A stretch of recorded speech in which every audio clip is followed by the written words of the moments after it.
Eu, Pôncio Pilatos, aqui presidente do Império Romano, dentro do palácio e arquirresidente, julgo e condeno a morte de Jesus, chamado pelo povo de Cristo Nazareno e Galileu de nação, homem justo, que apesar de sua justiça, foi contra a lei mosaica, contrário ao grande imperador Tibério César. Determino e ordeno por esta que se lhe dê a morte na cruz, sendo pregado com cravos, como todos os réus, porque congregando e ajuntando homens, ricos e pobres, não tem cessado de promover tumultos por toda a Galileia, dizendo-se ser o Filho de Deus e Rei de Israel, ameaçando com a ruína de Jerusalém e do sacro templo, negando os tributos a César, tendo ainda o atrevimento de entrar com ramos em triunfo, com grande parte do povo dentro da cidade de Jerusalém, que seja açoitado, e que seja vestido de púrpura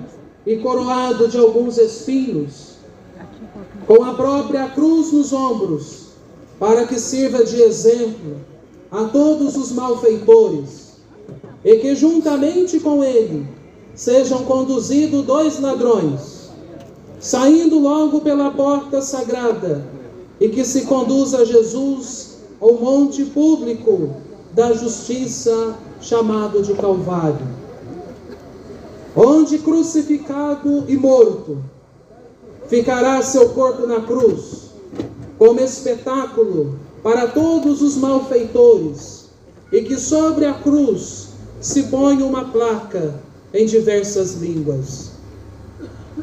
Mando também que nenhuma pessoa de qualquer estado ou condição se atreva a impedir a justiça por mim mandada, administrada e executada com todo rigor, segundo os decretos e leis romanas, sobre a pena de rebelião contra o imperador romano.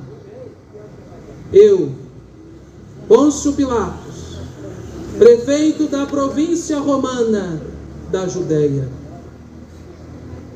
Prezados irmãos e irmãs, eis a sentença condenatória dada por Pôncio Pilatos a nosso Senhor Jesus Cristo.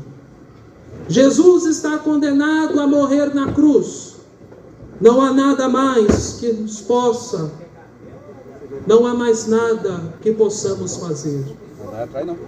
Contudo, é importante para nós retomar o momento de sua prisão, para podermos compreender os motivos de tamanha injustiça. Passos apressados, rostos contraídos, uma preocupação intensa permeava uma escolta de soldados que caminhava na noite densa. Tinha ordens expressas para prender um homem. Este, por sua vez, não usava armas, nem pressionava as pessoas para que o seguissem, mas encantava toda a uma nação, abalava as convicções de seus líderes, destruía os preconceitos sociais, propunha propícios princípios de vida e discursava sobre as relações humanas, de modo nunca visto. Este homem é Jesus o Nazareno, chamado pelo povo de Cristo. O lugar onde a prisão injusta aconteceu é Jerusalém, uma das maiores e mais importantes cidades do mundo antigo. Jerusalém era o berço de uma cultura milenar. Seus habitantes viviam das glórias de um passado que não voltaria mais. Agora, porém, estavam sob o jugo do Império Romano e nada os animava. Entretanto, apareceu ali alguém que mudou a rotina da cidade. Só se falava a respeito de um homem que realizava feitos inimagináveis e possuía uma eloquência espantosa. O homem que se esforçava em vão para não ser assediado, pois quando abria a boca, incendiava os corações. As pessoas se apertavam para escutá-lo. O carpinteiro de Nazaré sabia muito bem entalhar a madeira com as mãos, com as palavras, entalhava a emoção humana e o coração das pessoas. Todos se perguntavam: como podia alguém de mãos tão ásperas ser tão hábil em penetrar os segredos do coração dos homens? Mas, por outro lado, sua doçura não sensibilizavam os líderes de sua sociedade, que tentavam várias vezes e em vão assassiná-lo por apedrejamento. Procuravam fazê-lo cair em contradição, tropeçar nas suas próprias palavras, mas sua inteligência deixava-os perplexos, cheios de cólera, e sua fama aumentava a cada dia. Milhares de pessoas aprendiam a colocar em prática a sua cartilha do amor, o seu evangelho, a sua proposta de vida eterna. Estava ficando cada vez mais difícil de encontrar um motivo para aprendê-lo. Entretanto, um fato novo deu alento aos seus inimigos. Um de seus seguidores resolveu trair. O amanhã é um dia incerto para todos os mortais. Para espanto de seus discípulos, afirmava que sabia tudo o que lhe aconteceria. Que homem que é esse que é capaz de penetrar no túnel do tempo e de antecipar os fatos? Ele sabia que ia ser traído. Então resolveu facilitar a sua prisão, pois tinha forte convicção de que havia chegado o momento de passar pelos mais dramáticos caos que um ser humano podia enfrentar. Todos fogem do cárcere e ele mesmo procurou. Afastando-se da multidão, o homem de Nazaré foi com seus discípulos para um jardim nas cercanias de Jerusalém. Era uma noite fria e densa. Nesse jardim, Jesus voltou o rosto para os pés e, gemendo de dor, orou profundamente ao Pai. Preparou-se para suportar o insuportável. Sabia que ia ser mutilado por seus inimigos e guardou a escolta de soldados. Jesus era um homem corajoso. Conseguia falar o que pensava, mesmo quando colocava sua vida em risco. Dizia que os fariseus limpavam o exterior do copo, mas não se importavam com o seu conteúdo. Jesus era delicado com todas as pessoas, inclusive com seus opositores, mas em algumas ocasiões criticou a hipocrisia humana. disse que os mestres da lei judaica seriam drasticamente julgados, pois estavam pesados fardos, pois atavam pesados fardos para que as pessoas pudessem carregar, enquanto não se dispunham a movê-los sequer com um dedo. E quantas vezes não somos rígidos como os fariseus, exigindo das pessoas o que elas não conseguem suportar e nós mesmos não conseguimos realizar. Exigimos calma dos outros, mas somos impacientes, agressivos e grosseiros. Pedimos tolerância, mas somos implacáveis, excessivamente críticos e incapazes de escutar, não aceitando a opinião dos outros sobre qualquer assunto. Queremos que todos sejam estritamente verdadeiros, mas simulamos comportamentos, disfarçamos nossos sentimentos, fingimos emoções, falamos mal dos outros, até por mensagens virtuais, sem coragem de ser verdadeiros pessoalmente. Desejamos que os outros valorizem o interior, mas somos consumidos pelas aparências externas. Temos de reconhecer que às vezes damos excessiva atenção ao que falam e pensam de nós, mas não nos preocupamos com aquilo que corrói a nossa alma. Podemos não prejudicar os outros com nosso farisaísmo, mas nos autodestruímos quando não intervimos em nosso mundo interno, quando não somos capazes de fazer uma faxina em sentimentos negativos como a inveja, o ciúme, o ódio, o orgulho, a arrogância, a autopiedade, a mágoa, o ressentimento. E o resultado disso tudo? Relacionamentos cada vez mais frágeis, mais superficiais e menos verdadeiros e duradouros. Jesus, ao contrário de nós, se preocupava com todos os que sofriam.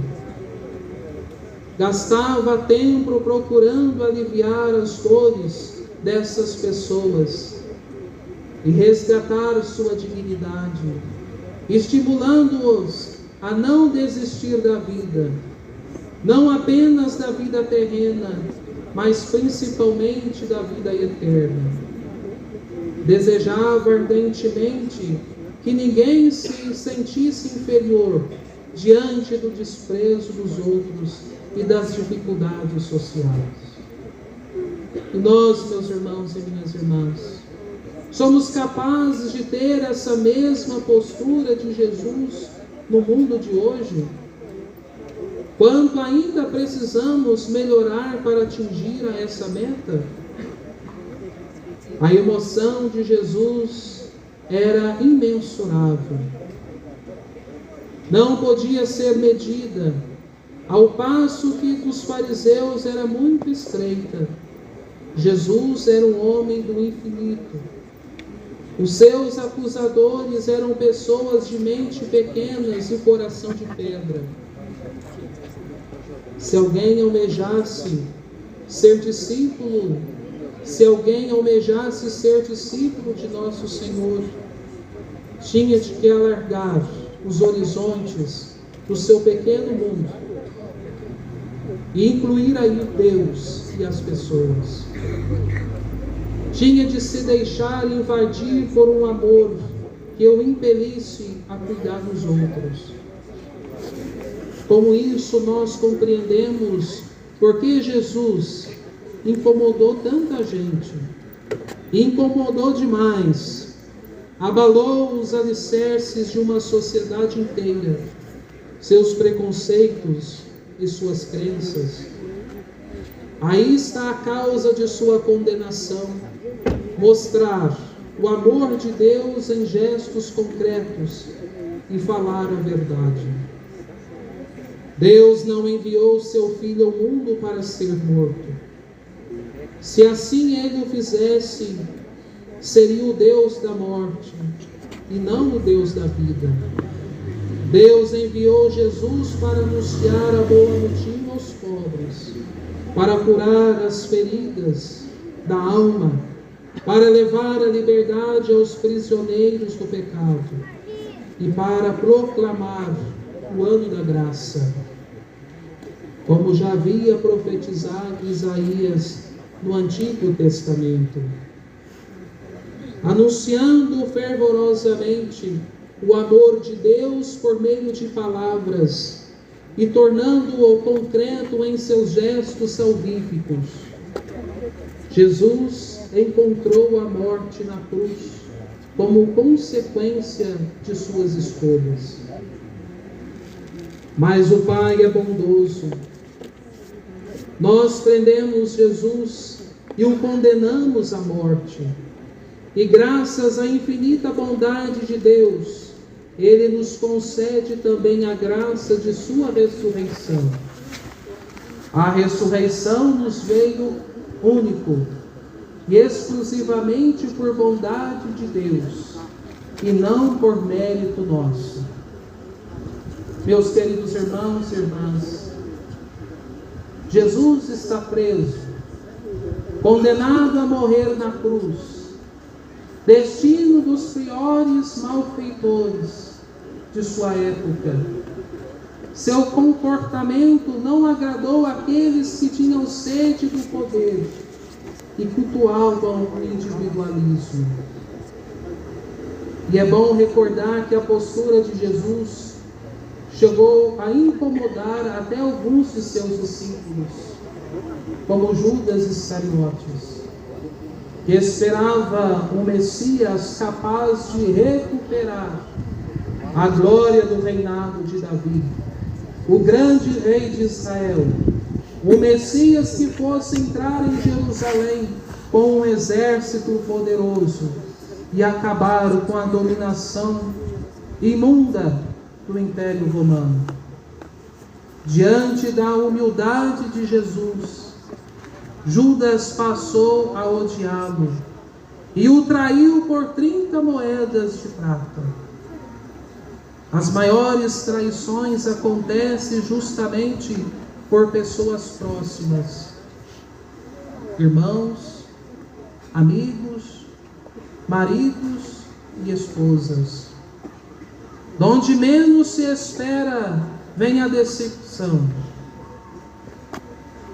a punhalada nas costas. Alguns discípulos pediam que Jesus não se ocultasse, que se manifestasse claramente ao mundo. Gostariam de ver a cúpula judaica e as autoridades romanas se dobrarem diante dele. Desejavam ver o seu mestre no mais alto patamar, acima de todos os homens, para que quando ele estivesse lá, eles pudessem disputar sua posição. Eles queriam, na verdade, apenas trocar de lugar, passar de oprimidos para opressores. Entretanto, o mestre os chocava com seus comportamentos. Rejeitava qualquer tendência a confundir o seu reino de serviço com os impérios corrompidos do mundo. De fato, no reino de Deus não existem opressores e oprimidos. Não existe essa dualidade maléfica que tanto contamina as relações entre as pessoas. Esta é o fruto da limitada compreensão humana e não é da vontade de Deus. Apesar de ser o maior, o Filho de Deus, Jesus aceitou ter o mais baixo status social.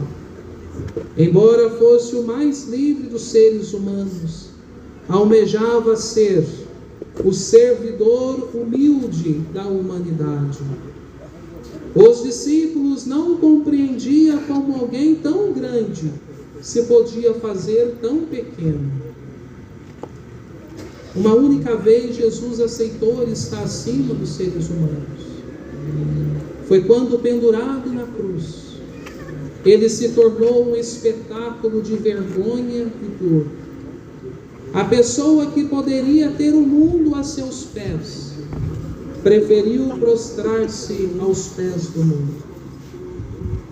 E assim como Pôncio Pilatos afirmou que a sua condenação deveria servir de exemplo a todos os malfeitores, que a sua vida, sua humanidade, sua bondade e sua atuação sirvam de exemplo para nós, que buscamos a ser seus discípulos no mundo de hoje. Meus queridos irmãos e irmãs, Jesus está preso, carregando sobre os ombros os crimes dos seres humanos, de todas as épocas e lugares, inclusive os nossos. Que nós sejamos, pois, capazes de nos libertar de todo o mal, de todo o pecado, que nos prende ao mundo e nos afastam de Deus. Sigamos os passos de Jesus e de sua mãe bendita, a Virgem Maria, Senhora das Dores, até o domingo glorioso de sua ressurreição. E olhando para a imagem do Senhor bom Jesus, peçamos-lhes a graça de ter um coração manso e humilde, semelhante ao dele. Jesus, Jesus de Nazaré, o teu semblante eu quero ter, tal qual és tu, eu quero ser. Jesus, Jesus de Nazaré. Louvado seja nosso Senhor Jesus Cristo. Para sempre seja louvado.